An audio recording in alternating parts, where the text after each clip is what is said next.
All right, so welcome back. Friday, we made it. Full week. Well, full week for me. Thursday and Friday for you, but yeah, full week for me.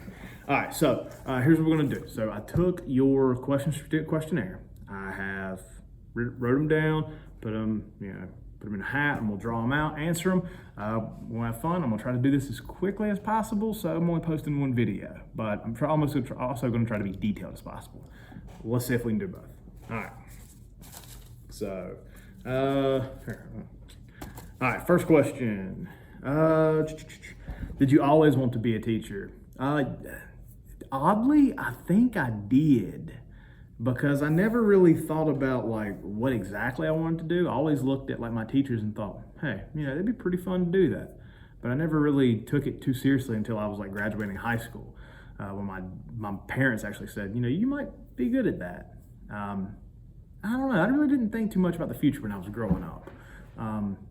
And yeah, I think that was a mistake. I think you have to kind of plan out a little bit.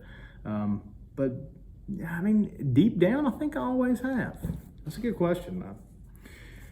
All right, next. What is one thing you want to do before school goes back to normal? I want to go to the movie theaters. I love going to the movies. It's one of my favorite things to do. I imagine that movie theaters are probably open before schools will, like for the most part at least. So yeah, I would say that. Yeah, movie theaters. Love going to the movies. One of my favorite things to do. All right, next. Pancakes, waffles, or French toast sticks? I'm not really big on any of those three, like big. Usually my breakfast, if I eat breakfast, consists of about 3 or 4 eggs and some sausage, or typically that's about it. Maybe some coffee. That's typically about it. And when school's in, I don't typically eat breakfast. I like to get up, go to the gym, come to school. I know that may seem bad for you, but I actually think it keeps me sharp, like mentally. There's a lot of research that goes behind that, with like intermittent fasting and the benefits of it. You could take a look into it if you want to, but if I had to pick between those three, I got off topic there, I would probably pick waffles. More substance. Plus you got little squares for your syrup to go in. It's pretty cool. All right, next. As a senior, what's one thing you hope I take from this class and use in college? One thing. To ask questions, to be curious. I would say that is the most important thing you can learn in philosophy, is how to teach yourself. And to teach yourself, you have to be curious, you have to ask questions. I think that's kind of the secret to maintaining a good life, is by questioning not just other people, but questioning also your own motives, knowing thyself, if you want to quote Socrates. Yeah, I think that's the most, and that may seem so elementary. It's like, oh, well, anybody can do that. Yeah, philosophy's for everybody. It's not exclusive. And that's why it can definitely benefit your life, not just your academic career. All right, next. Let's see what we got. I was told we would watch several movies in philosophy. How would we do that online? I'll just tell you this, I'm working on it. Like the first movie we would watch in here is I, Robot, and it's about a 2-hour movie. So theoretically, that should only take us like 2 class periods to complete, but typically it takes about a week, because we stop, we discuss, we go in and out of big topics. So I'm just gonna say I'm working on it. Let me see what I can figure out, because honestly right now I do not know. All right, next. What's your favorite color? Favorite color, green. Not just because I'm at UCA, I'm trying to have a lot of school spirit. Nah, I'd say green, more of a darker green, like a forest green, a good forest green. Yeah. All right. How fast will we be going over the work? So these first couple of weeks, at least first week or two, it will be a little slower. I don't think we can't keep the same pace online as we can in class. I just think that's a bad idea to try to do that, because we're going to run into some issues. But we are going to go, I guess, as fast as the understanding goes. So if the topics are being well understood, we can discuss them, talk about them, then we'll keep rolling with that. So we'll keep rolling with that. But if not, then we can slow it down. I try to be pragmatic. All right, next. What are some things you enjoy most as a teacher? The discussion. I'll tell you this, like I learned more as a teacher than I ever did as a student. And I attribute that a lot to being able to bounce ideas and thoughts off of my students and them bouncing ideas off me. We gotta make each other better. You know what I mean? That's the part I enjoy most. I never thought I would learn as much as a teacher as I have. I thought it was just, okay, I've got to learn this and then I've got to repeat it. No. It's nothing like that. I've learned so much, not just about like students or, human behavior. I've learned so much about history because I'm hearing different perspectives. I learned a lot more about philosophy because, again, I'm hearing different perspectives. That's what I love the most about teaching. All right, next. What are you most excited to teach about? Most excited to teach about. Again, I do like the discussion on human behavior, human nature, because I don't think that's something that we can necessarily change. Like, again, it kind of, the way you view human nature really says a lot about how you're going to behave yourself. So if you think people are naturally evil, then you're probably going to be a lot more guarded, and you're going to be, you're not going to be as intimate with people.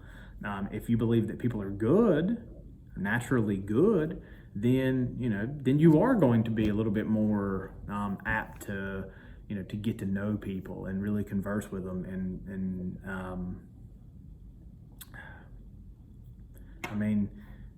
Again, if you think people are naturally good, now that changes your entire worldview. You're not going to be as standoffish from people. You'll accept people a little bit more. But we both know that people that have the capacity to do good and evil things. So how do we look at that? How do we govern? How do we govern because of that? That's a big one, and that was something the founding fathers, like of our country, that they had, large discussions and debates about human nature. So I'd say that's probably one of my topics in philosophy that I'm most excited to teach about, because everybody has an opinion, and that's really cool. Would you ever move to a different country and teach? I don't think so. I don't want to go anywhere. I enjoy where I live. Now, that's not to say that I might, move around the country, but I don't see myself leaving the country.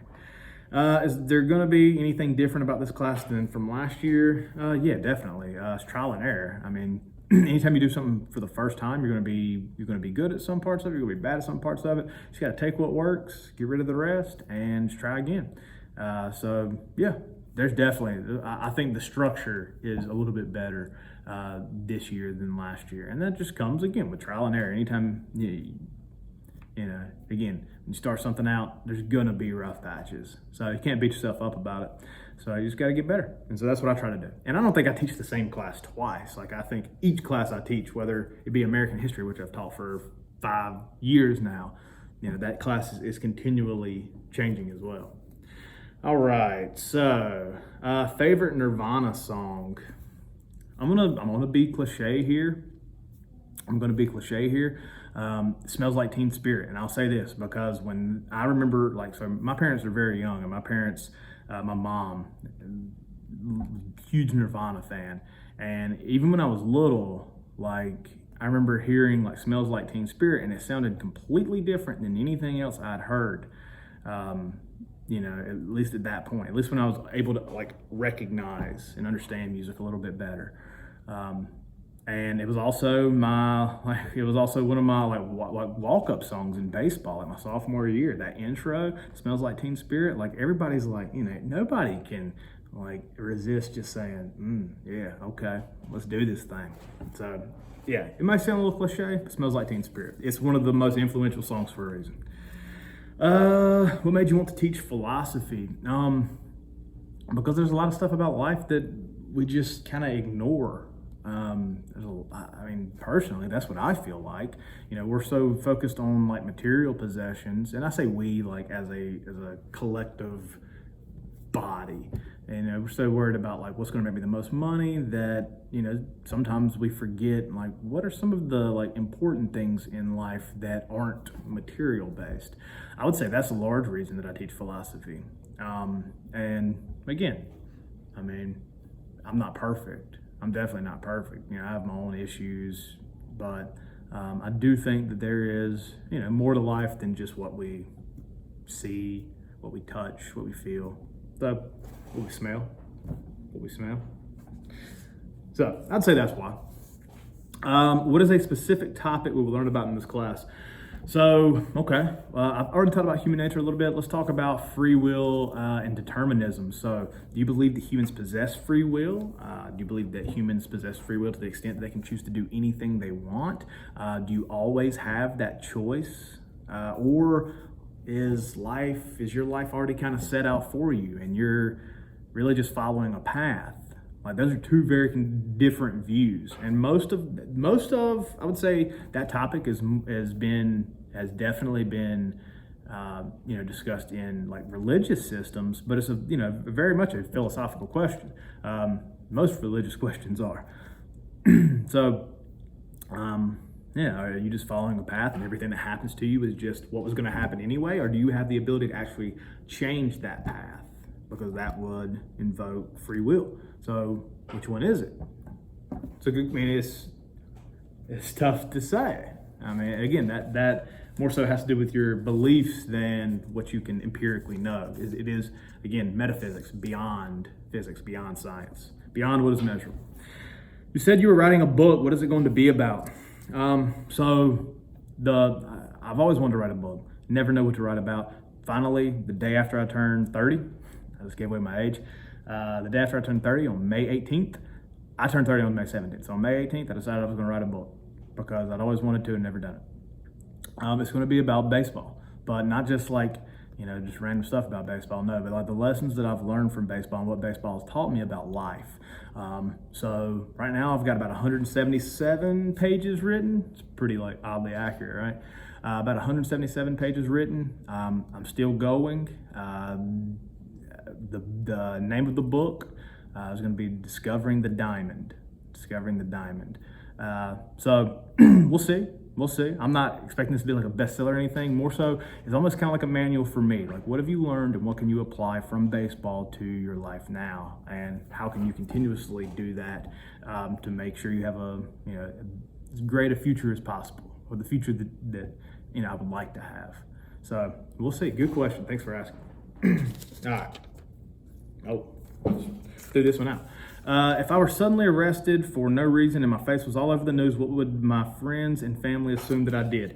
They would assume that if my face was all over the news and I was arrested, it would be because I was on a high-speed chase, because I was just jamming out to some music and I wasn't paying attention to anything else, and I didn't know there was cop cars following me. So we've been on this high-speed chase for like 2 hours now. That would probably be it. That would definitely be it. All right, next. Biggest fear, unexpected bills. Yeah, you get older, stuff that used to scare you don't scare you anymore. It's stuff like bills that come out of nowhere, or like your AC going out in the middle of the night. Yeah. Favorite city and state I've been to? I'd say Philadelphia, Pennsylvania. Not necessarily Pennsylvania so much, just because the only city I've really been to in Pennsylvania is Philadelphia, but Philadelphia itself, awesome. Is this class going to be fun? No, it's going to be dreadful. This is going to be awful. Of course it's going to be fun. I understand the question though. Have you learned to play guitar yet? No. I say that I want to play guitar, but my behavior hasn't matched that yet. I'm not motivated enough right now. Not to play guitar at least. I have other goals, so they've kind of taken the spot of that goal, but it is something that I want to do. Maybe not right this second, but something I want to do. Last one. Do you sing? If so, what? I don't think this is the last one. Maybe this is the last one. Do you sing? Yeah, sing. I usually sing stuff that nobody else knows though. Like 80s and 90s rock ballads. Some people know, but not everybody. So, hey, that was fun. I don't think we finished though. I don't know. We'll see. All right. Like, comment, subscribe, and I'll see you next week.